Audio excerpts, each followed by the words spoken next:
عدالت کے اندر بھی، تو وہاں سے بھی جب یہ فیصلہ طے پایا اور وہ بیرک گولڈ کے حق میں طے پایا، تو وہ بھی بہت سارا جو جرمانہ تھا وہ پاکستان، کیونکہ پاکستان اس وقت معاہدہ کر چکا تھا اونے پونے داؤں پہ،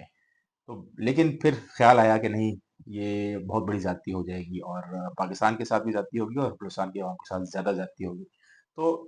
اس حوالے سے امیر ترین خطوں میں ہے۔ پھر اسی طریقے سے سینڈک کا منصوبہ بھی آپ نے سنا ہوگا، جو کب تک تو ختم ہو چکا ہے، جو جن لوگوں نے نکالنا تھا، چین نے وہاں سے بہت کچھ نکال لیا، اور پھر یہ سارے اس لیے وہاں پر، یا وہاں کے لوگ جو لوکل لوگ ہیں، ان کے اندر تھوڑی سی ریزنٹمنٹ ہے اس قسم کے منصوبوں اور اس قسم کے معاہدے جب ہوتے ہیں، کیونکہ جو لوکل لوگ ہیں ان کو اس سے کوئی فائدہ نہیں ہوتا، تو سامراجی منصوبے ہم ان کو کہہ سکتے ہیں، کہ سامراجی طریقے سے یہ دولت لوگوں کی، وہاں کے لوکل لوگوں کی، وہاں کے رہنے والے ہیں، جو مالک ہیں وہاں کے صوبے کے، اس خطے کے، ان کے ول کے بغیر اور سامراجی طاقتوں کے ساتھ اس قسم کے معاہدے طے پاتے ہیں، اور پھر اس میں فائدہ لوکل عوام کا کہیں بھی نہیں ہوتا، مگر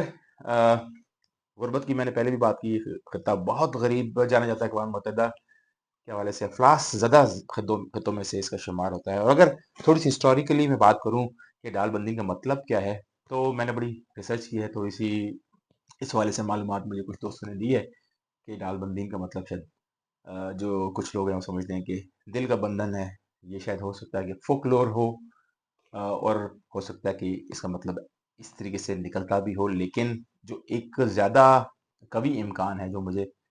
کچھ لوگوں نے ایکڈیمکلی بتایا ہے، وہ یہ بتایا ہے کہ ڈال کا مطلب ہوتا ہے گدھ، اور بندین جو ہے اس کا مطلب ہوتا ہے کہ علاقہ، ایسا علاقہ جہاں پر گدھ آتے ہوں، اور وہاں پر اگر اس کو ہم ہسٹوریکلی جوڑیں ایک واقعے کے ساتھ، تو کہا جاتا ہے کہ یہ ایسا علاقہ تھا جہاں پر ابھی ڈال بندین کا شہر آباد ہے، اس سے اصل جو شہر تھا اس سے تھوڑا دور، جہاں پر غالباً شاندار چوکی ہے اس کے واقعات، وہاں یہ آباد تھا، جہاں پر شاندار چوکی ہے وہاں پر یہ آباد تھا، لیکن اب یہ اس کو موو کر دیا گیا ہے، اب یہ نئی جگہ پر موجود ہے،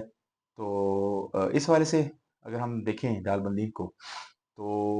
وہاں پر جو پرانی جو جگہ ہے جہاں پر شاندار چوکی کی واقعات بھی ہیں،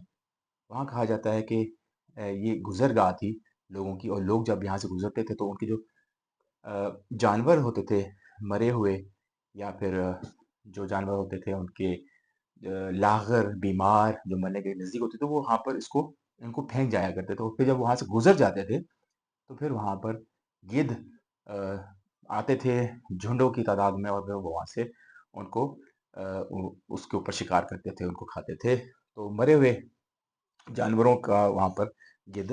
آ کر اپنا جو ہے وہ جو تناول کرتے تھے، اپنا کھانے پینے کا بندوبست وہ وہاں سے کیا کرتے تھے، تو یہ ایک روایت اس طرح کی موجود ہے، اور کبھی امکان ہے کہ یہ ایسے ہی ہے، لیکن اگر ہم اس کی سیاسی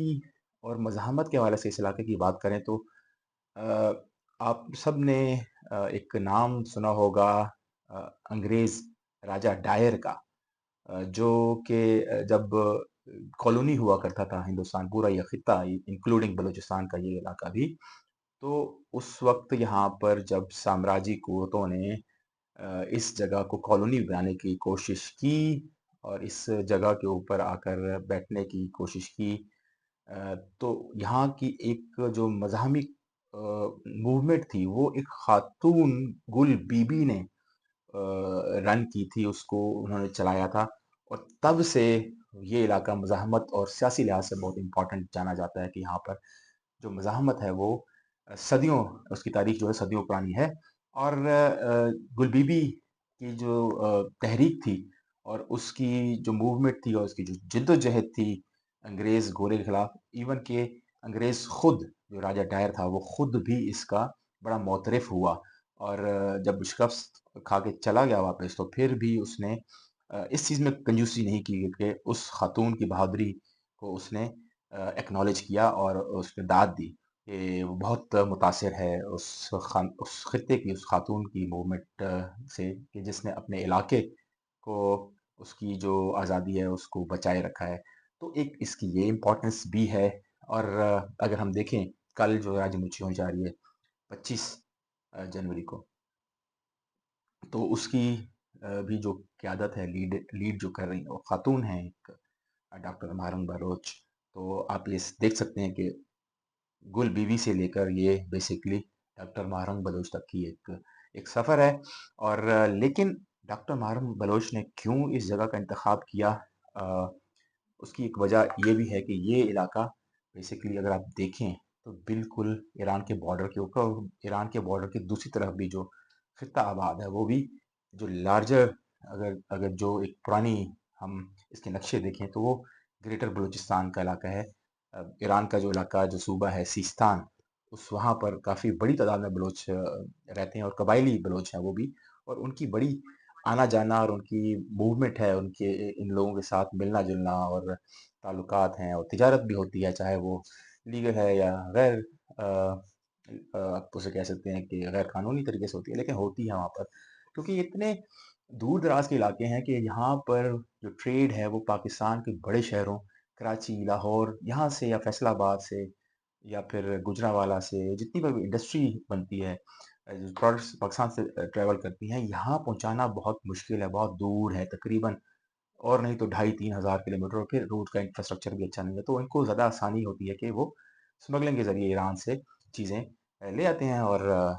اپنا جو ہے گزر بسر کرتے ہیں۔ تو ان کی ڈپینڈنس ایران کی جو پروڈکٹس اس کے اوپر زیادہ ہے۔ جس طریقے سے بھی آتا ہے وہ ایک ڈفرینٹ معاملہ ہے، وہ کیسے آتی ہے آئی تھنک کہ اس کو بھی ایکسپلور کرنا چاہیے، میرے خیال میں مجھے بس کچھ انفارمیشن ہے، لیکن میں کوشش کروں گا اس کے اوپر کانکریٹ انفارمیشن اکٹھی کر کے تبھی کوئی بات کروں، انفارمیشن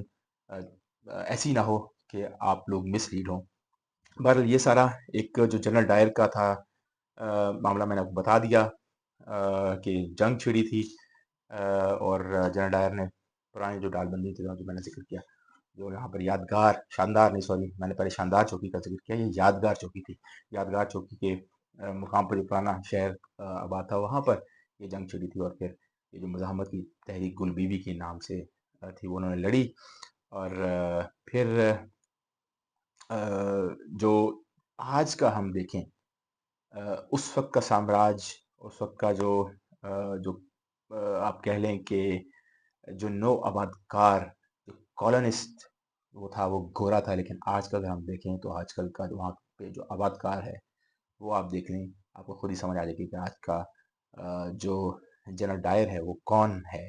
ڈیفینیٹلی آپ سمجھ گئے ہوں کہ میں نام نہیں لینا چاہتا، اور یہ جو مزاحمت ڈاکٹر مہرنگ بلوچ لے کے چل رہی ہیں